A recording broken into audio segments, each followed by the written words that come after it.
پھر دن ہوا پرانی رات کا، کرے سو شکر ہم خدا کی ذات کا، خدا کی ذات کا نیا پھر دن ہوا۔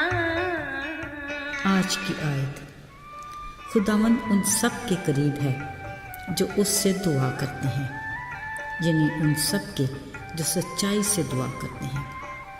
زبور 145 18 آیت۔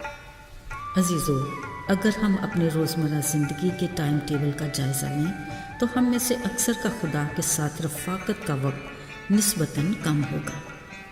اسی سے ہمیں اندازہ ہوگا کہ ہماری ترجیحات کیا ہیں۔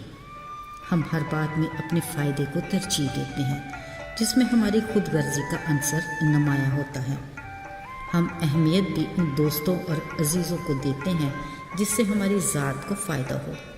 ہم اپنے ضروری کاموں کو چھوڑ کر اپنا قیمتی وقت بھی ان کی رفاقت میں گزار دیتے ہیں۔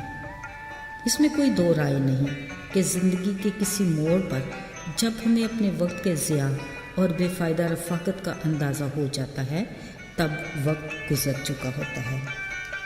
عزیزو، ہر ایک کی زندگی میں رشتے ناتوں اور دوستی کی اپنی اہمیت ہے، مگر خدا کی ذات ایک ایسا رشتہ ہے جس میں کسی بھی طرح شکوک و شبہات کی گنجائش نہیں۔ بطور دوست وہ بے غرض اور مخلص ہے، بطور باپ وہ شفیق اور مہربان ہے۔ اس کے ساتھ وقت گزارنا کسی بھی طرح گھاٹے کا سودا نہیں۔ اگر ہم سچے دل سے اس کی رفاقت اور شراکت میں رہیں تو وہ اپنے کلام کے ذریعے ہم سے بات کرتا ہے۔ وہ چاہتا ہے کہ ہم اس کے کلام کی عظمت کو پورے دل سے قبول کریں، کیونکہ وہ اپنے کلام کو اپنے ہر نام سے بڑھ کر عظمت دیتا ہے۔ یہی وہ کلام ہے جو ہمیں ہر طرح کی بدی اور گناہ سے پاک صاف کر کے شفا دیتا ہے۔ یہی کلام ہمارے ایمان کی بنیاد ہے۔ خدا نے اپنے کلام میں فرمایا، ایمان سننے سے پیدا ہوتا ہے اور سننا خدا کے کلام سے۔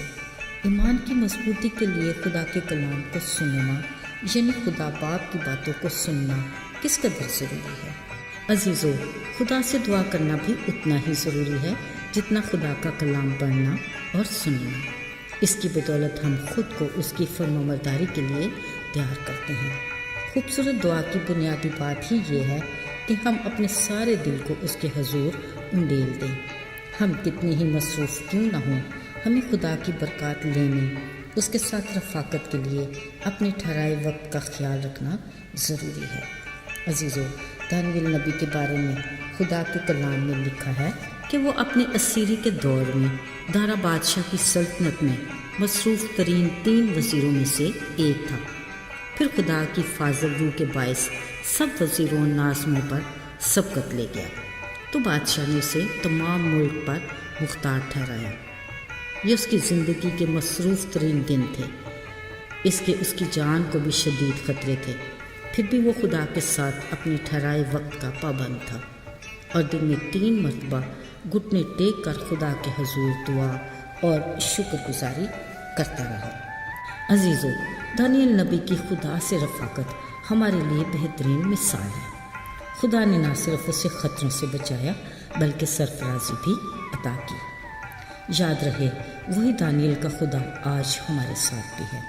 اگر ہم اس کی مرضی کو جان جائیں تو ہم اس کی پہچان میں آگے بڑھ سکتے ہیں۔ فقط اسی کی رفاقت میں ہماری روحانی زندگی مضبوط ہو سکتی ہے۔ لازر و مرتھا کی بہن مریم ہمیشہ یسوع کے قدموں میں بیٹھ کر اس کی باتیں سنتی اور اپنا زیادہ وقت اس کی رفاقت میں گزارتی۔ یسوع نے اس کے بارے میں کہا، مریم نے وہ اچھا حصہ چن لیا ہے جو اس سے چھینا نہ جائے گا۔ عزیزو، بلا شبہ ہم جتنا وقت خدا کے ساتھ گزارتے ہیں، ہماری زندگی میں اس کا عمل دخل اتنا ہی ہوگا، اور جتنا خدا کا عمل دخل ہوگا اتنی ہی ہماری زندگی میں تازگی، بحالی اور سرفرازی آئے گی۔ یاد رہے، چاہے حالات کیسے ہی کیوں نہ ہوں، ہمیں خدا کے ساتھ اپنے ٹھہرائے وقت کے وعدے کو پورا کرنا ہے۔ آئیے دعا کریں۔ اے خداوند، آج کے دن کے لیے اور تیری خوبصورت کلام کے لیے تیری شکر گزار ہیں۔ ہم نے تیری حضوری اور قربت کی عظمت کو سمجھا اور جانا۔ جب ہم اپنی اب تک کی زندگی پر نظر کرتے ہیں تو ہمیں اندازہ ہوتا ہے کہ ہم نے خود کو تیری اس برکت سے کس قدر محروم رکھا۔ ہمیں فضل دے اور توفیق عطا کر کہ ہم ہمیشہ تیری حضوری سے برکت پاتے رہیں۔ آمین۔